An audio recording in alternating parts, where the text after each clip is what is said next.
بسم اللہ الرحمن الرحیم، السلام علیکم ورحمۃ اللہ وبرکاتہ۔ میں ہوں شہزاد رانا اور آپ دیکھ رہے ہیں دا ہسٹری یوٹیوب چینل۔ تمام ناظرین کو دا ہسٹری یوٹیوب چینل میں خوش آمدید کہتے ہیں۔ غزوہ بدر حق اور باطل کے درمیان پہلی بڑی جنگ تھی جس میں اللہ نے اہل ایمان کو فتح عطا فرمائی۔ اس غزوے میں اللہ نے مسلمانوں کو اسلام کے حدود میں رہتے ہوئے جہاد کی اجازت دی۔ اس جنگ میں مسلمانوں کی پہلی فوجی تربیت ہوئی جس کے بعد اللہ نے اسلام کو تمام قرۂ ارض پر فتح مبین عطا فرمائی۔ حضور صلی اللہ علیہ وآلہ وسلم اور مہاجرین مکے سے مدینے آ چکے تھے، مگر کفار کی خواہش تھی کہ مسلمانوں کی اجتماعی قوت کو ہمیشہ کے لیے ختم کر دیا جائے۔ اللہ کے نبی صلی اللہ علیہ وآلہ وسلم کفار کے ارادے سے باخبر تھے، اس لیے ان تمام راستوں کی نگرانی کرا رہے تھے جن سے کفار کا حملہ متوقع تھا۔ جب خطرہ بڑھا تو سفر 2 ہجری میں اللہ کے رسول خود 70 سواروں کے ساتھ ابوا تک تشریف لے گئے۔ اس سفر میں عمرو بن مخشی زمری سے معاہدہ ہوا کہ وہ غیر جانبدار رہے گا۔ ربیع الاول 2 ہجری میں قرظ بن جابر المفہری مسلمانوں کی بے خبری سے فائدہ اٹھاتے ہوئے مدینے کی چراگاہ سے اہل مدینہ کے مویشی لے گیا۔ جمادی الاخر 2 ہجری کو حضور نے بنو مدلج بنو زمرہ سے غیر جانبدار رہنے کا معاہدہ کیا۔ اس ماہ کے آخر میں 12 سوار عبداللہ بن حجش کی قیادت میں بھیجے گئے جنہیں قریش کا قافلہ مل گیا۔ حضور صلی اللہ علیہ وآلہ وسلم کی ہدایت کے خلاف مسلمانوں نے تیر چلائے جس میں قریش کا 1 آدمی مارا گیا اور 2 قید ہوئے۔ حضور نے قیدیوں کو چھوڑ دیا اور مقتول کا خون بہا قریش کو ادا کر دیا۔ قریش نے تاوان تو وصول کر لیا مگر ابو جہل نے شور مچا دیا کہ مسلمان قریش اس قافلے کو لوٹنا چاہتے تھے جو ابو سفیان کی سرپرستی میں شام سے آ رہا ہے۔ چنانچہ 1000 کا لشکر تیار ہو گیا جس میں 300 گھوڑے اور 700 اونٹ شامل تھے۔ قریش کے 15 سردار بھی اس میں شامل ہو گئے۔ ہر سردار نے وعدہ کیا کہ وہ لشکر کی خوراک کی کفالت کریں گے۔ ابو جہل مکے سے کچھ ہی دور پہنچا تھا، اسے قافلے کے صحیح سلامت مکے پہنچنے کی خبر مل گئی۔ اب ابو جہل نے کہا کہ ہم مدینے کے قریب پہنچ کر جشن منائیں گے جس کا گرد و نواح کے قبائل پر اچھا اثر پڑے گا اور مسلمانوں سے کوئی عہد نہیں کریں گے۔ جب یہ بات حضور صلی اللہ علیہ وآلہ وسلم کو معلوم ہوئی تو آپ نے سرداران مہاجر و انصار کی مجلس طلب کی اور یہ معاملہ شورا میں پیش کر دیا۔ پہلے ابو بکر اور پھر عمر نے بات کی۔ اس موقع پر مقدار بن عمر انصاری نے کہا، قسم اس ذات کی جس نے آپ کو حق اور صداقت کے ساتھ بھیجا، ہم آپ کے آگے دائیں بائیں لے کر جنگ کریں گے۔ سعد بن معاذ نے عرض کیا، حضور پر ہمارا ایمان ہے، ہم اور ہمارے اموال حاضر ہیں، امید ہے کہ ہماری خدمات حضور کی آنکھوں کی ٹھنڈک ثابت ہوں گی۔ اسلامی لشکر میں 70 اونٹ 3 گھوڑے تھے، 3 سواروں کے لیے 1 اونٹ مقرر کیا گیا۔ حضور کی سواری میں حضرت حمزہ، حضرت علی اور حضرت ابو لبابہ شامل تھے۔ ابو لبابہ راستے سے حاکم مدینہ بنا کر بھیجے گئے۔ مسلمانوں کو کفار کے مقابلے میں ریتلے مقام پر اترنا پڑا جہاں ان کے پاؤں ریت میں دھنس رہے تھے۔ پینے کا پانی نہیں تھا، چنانچہ اللہ نے ایسی بارش برسائی کہ ریت دب گئی اور مسلمانوں نے تالاب بنا لیا جو پانی سے بھر گیا۔ لشکر کے پیچھے ایک بلند ٹیلے پر حضور صلی اللہ علیہ وآلہ وسلم کے لیے ایک چھپر بنا دیا گیا جس کے سائے میں حضرت ابو بکر ہی حضور کے ساتھ تھے۔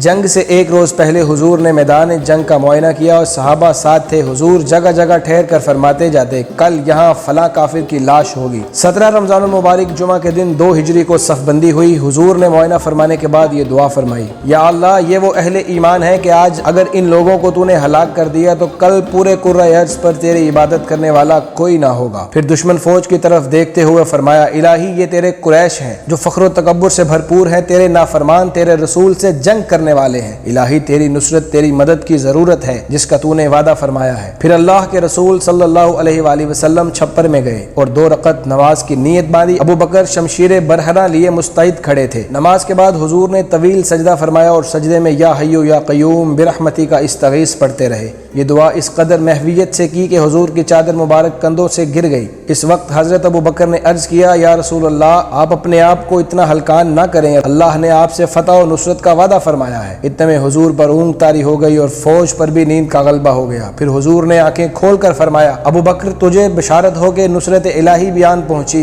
جبرائیل بھی آ گئے۔ فوج نے آنکھ جھپک جانے کے بعد دشمن کی طرف دیکھا تو معلوم ہوا کہ ان کی تعداد بہت کم اور مسلمانوں کی زیادہ ہو گئی ہے جن سے ان کے حوصلے بڑھ گئے۔ اب حضور میدان میں تشریف لے گئے اور اپنے ساتھیوں سے فرمایا، اپنی جگہ پر قائم رہنا، دشمن حملے کے لیے آگے بڑھے تو اسے آگے آنے دینا، جب وہ تمہارے تیروں کی زد میں آ جائے تو خوب تیر برسانا، دشمن اور قریب آ جائے تو نیزوں کا استعمال کرنا، تلوار کا استعمال آخر میں کرنا۔ جنگ شروع ہوئی تو کفار کی طرف سے اسود مخزومی نکلا جس کی پیٹھ میں حضرت حمزہ نے ایسی ضرب لگائی کہ وہیں ڈھیر ہو گیا۔ اس کے بعد کافروں کی صف سے عتبہ اور اس کا بھائی شیبہ اور فرزند ولید نکلے اور مسلمانوں کو للکارا۔ حضور نے حضرت حمزہ، حضرت علی اور حضرت عبیدہ بن حارث کو آگے بڑھنے کو کہا۔ حضرت حمزہ نے شیبہ اور حضرت علی نے ولید کو جاتے ہی شکار کر لیا۔ عبیدہ اور عتبہ ایک دوسرے پر شمشیر زنی کر رہے تھے کہ حضرت حمزہ اور حضرت علی نے بھی عتبہ پر حملہ کر کے اسے واصل جہنم کر دیا۔ اس جنگ میں امیہ بن خلف جو بلال کو کلمہ توحید پر ستایا کرتا تھا قتل ہوا۔ معاذ اور معوذ نے عبد الرحمن بن عوف سے پوچھا ابو جہل کہاں ہے؟ ہم نے عہد کیا ہے یا تو اسے قتل کریں گے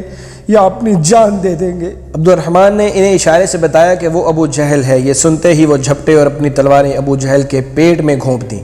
وہ مر رہا تھا کہ ابن مسعود نے اس کی چھاتی پر پیر رکھ کر اس کا سر کاٹا، پھر داڑھی سے پکڑ کر اٹھا لیا۔ حضور صلی اللہ علیہ وآلہ وسلم نے تینوں کی خدمت قبول کرتے ہوئے ارشاد فرمایا اس امت کا فرعون یہی ابو جہل تھا۔ لڑائی گھمسان کی ہو رہی تھی، اللہ نے فرشتوں کو بھی اہل ایمان کی مدد کے لیے نازل فرمایا۔ مسلمان ان فرشتوں کو انسانی صورت میں دیکھ رہے تھے۔ فرشتے مومنوں سے کہہ رہے تھے بہادر بنو، مضبوط رہو، فتح اور نصرت الہی تمہارے ساتھ ہے۔ یہ جنگ جاری تھی کہ حضور نے ایک مٹھی کنکریوں پر شاہد علوجو پڑھ کر پھونکا اور کفار کی جانب پھینک دیا۔ کنکریوں کا پھینکنا ہی تھا کہ وہ مایوس ہو کر بھاگنے لگے۔ مسلمانوں نے تعاقب کر کے 70 کافروں کو گرفتار کر لیا۔ اس جنگ میں 70 کافر مارے گئے اور 14 مسلمان شہادت کے رتبے پر فائز ہوئے۔ قیدیوں کے متعلق شورا نے فیصلہ کیا کہ فدیہ لے کر رہا کر دیا جائے اور اس رقم سے آئندہ جنگوں کی تیاری کی جائے۔ جن قیدیوں کے پاس رقم تھی انہوں نے فدیہ دے کر رہائی حاصل کی، جن کے پاس نہیں تھی انہیں مدینے لے جایا گیا۔ بعض قیدی پڑھے لکھے تھے، ان کے سپرد انصار کے بچے کر دیے گئے۔ انہوں نے زر فدیہ کے عوض ان بچوں کو تعلیم دی۔ قیدیوں کو مدینے میں آرام سے رکھا گیا۔ وہ بعد میں کہتے تھے خدا اہل مدینہ پر رحم کرے، خود کھجور پہ گزارا کرتے ہیں اور ہمیں روٹی کھلاتے ہیں۔ نبی پاک صلی اللہ علیہ وآلہ وسلم کا ارشاد گرامی ہے اللہ تعالیٰ نے اہل بدر کو دیکھا اور فرمایا اب تم جو چاہو کرو، میں تمہیں بخش چکا ہوں۔ جی ناظرین، آج کا یہ واقعہ آپ کو کیسا لگا؟ اگر آپ کو ہماری ویڈیو پسند آئی ہے تو ہماری ویڈیو کو لائک کریں، کمنٹ کریں اور چینل کو سبسکرائب کر کے بیل آئیکن دبانا نہ بھولیں۔ اگلی ویڈیو تک کے لیے اجازت دیجیے، دعاؤں میں یاد رکھیے گا۔ السلام علیکم ورحمۃ اللہ وبرکاتہ۔